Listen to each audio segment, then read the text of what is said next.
میرا اپنا تھوڑا سا ایکسپیرینس میں بتا دیتی ہوں. چینج مینجمنٹ کا جو رہا وہ یہ کہ when I was part of Novartis, so there was two big things that I was fortunately able to lead that. ایک تو ہم نے ریسٹرکچرنگ کی تھی, وہ ایک پین ایریا ہوتا ہے کسی بھی آرگنائزیشن میں. دوسرا I had the opportunity to lead the people agenda for the divestment, جو پورا ایک ایکوزیشن ہوا تھا ہمارا.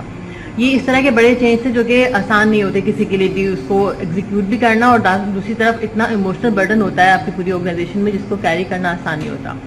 تو میں نے جو چیز سیکھی, کیونکہ ہمارا ایکسپوجر رہا گلوبل ریجنل لوگوں کے ساتھ کام کرنے کا, تو جو چیز مجھے سمجھ میں آئی اور ہم نے جو دیکھی اور جس نے کام کیا, that was communicate communicate communicate. اس کو جتنا زیادہ پسند کریں گے, جتنا زیادہ بتاتے جائیں گے, لوگوں کو اپنا پارٹ بنائیں گے, اٹ ول بی ایزیئر. ٹھیک ہے, اتنا ہارڈ ڈسکشن آپ کسی سے کرنے جا رہے ہیں کہ جی آج one day he is getting to know that he was part of the organization for long long time, اور آج آپ نے امیڈیٹلی طے کر لیا کہ جی وہ آپ کی آرگنائزیشن کا پارٹ نہیں رہیں گے. تو وہ جو ایمپتھی, جو ہمبلنس اور جو آپ کے الفاظ کا استعمال ہوتا ہے, جو آپ کی باڈی لینگویج ہوتی ہے نا, وہ اس پین کو کافی حد تک مینیج کر دیتی ہے. بہت دفعہ ایسا لگتا ہے کہ جو آپ اسٹرکچر کی بھی آئی تھنک پہلے بات ہوئی کہ جو آپ جو کمیونیکیشن کرتے ہیں نا, اس کا اسٹرکچر آپ کو پہلے پتا ہونا چاہیے. وہ آپ کو پہلے تیار ہونا پڑتا ہے. شاید بظاہر نہیں لگ رہا ہوتا ہے وہ اسی اسٹرکچر سے آپ چل رہے ہیں, لیکن آپ کو پتا ہو کہ میں پہلے کیا بتانا ہے, پھر کیسے آنا ہے, اور کہاں پہ ویل اینڈڈ, رائٹ. تو ہم نے جو دیکھا کہ ہم نے جیسی وہ اناؤنسمنٹ ہوئی تو the first thing was ایک ہائی لیول ہم نے پورا Q&A سیشن کیا. اس کے بعد انشورڈ کہ ہر ویک میں there was a Q&A session. کیوں؟ کیونکہ جب چینج آ رہا ہوتا ہے تو ایک چیز آپ سب شاید اگری کریں گے, وہ کیا ہوتی ہیں, رومرز. تو مجھے لگتا ہے فراغت جو ہے بہت زیادہ اس کا ایک مسئلہ ہوتا ہے کہ آپ فارغ کرتے جو ہوتا ہے.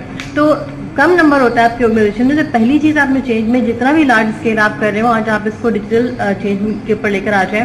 If you are going to that age, آپ جانیں کہ میری آرگنائزیشن اب میں چاہتا ہوں 1 سال میں 2 سال میں I am CEO and I am deciding my company would be transformed digitally. ٹھیک ہے, میرا پہلا کام یہ ہے کہ میں اس بات کو کہوں, میں بتاؤں کہ میری آرگنائزیشن اس فیز میں جانے جا رہی ہے. ٹھیک ہے, this is what I want, this is what we need, and this is how we can accomplish. پھر آپ اس کو پلان دیں کہ ٹھیک ہے جی ہماری آرگنائزیشن میں ہم ایسے ایسے کریں گے. تو کسی کو ڈرنے کی ضرورت نہیں ہے. آپ کو یاد ہوگا جب کمپیوٹر آئے تھے تو بیک دن یا پاور پوائنٹ آنا شروع ہوئی تھی تو کتنا فیئر تھا. لوگوں کو لگتا تھا اب ہم آرگنائزیشن میں ہماری جاب نہیں رہیں گی کیونکہ ہم ڈیسک پر کے عادی ہیں, ہمیں پاور پوائنٹ پریزنٹیشن بنانی نہیں آتی. میں نے خود یہ جملے سنے ہوئے ہیں. ٹھیک ہے, لیکن کیا ہوا, آہستہ آہستہ جب ان کو یہ فیئر ختم ہوتا ہے کہ نہیں, آرگنائزیشن کا مقصد یا اس چینج کا مقصد میری انسیکیورٹی نہیں ہے, یہ ریئل نیڈ ہے, مجھے اس کے لیے اکوپڈ ہونا پڑے گا.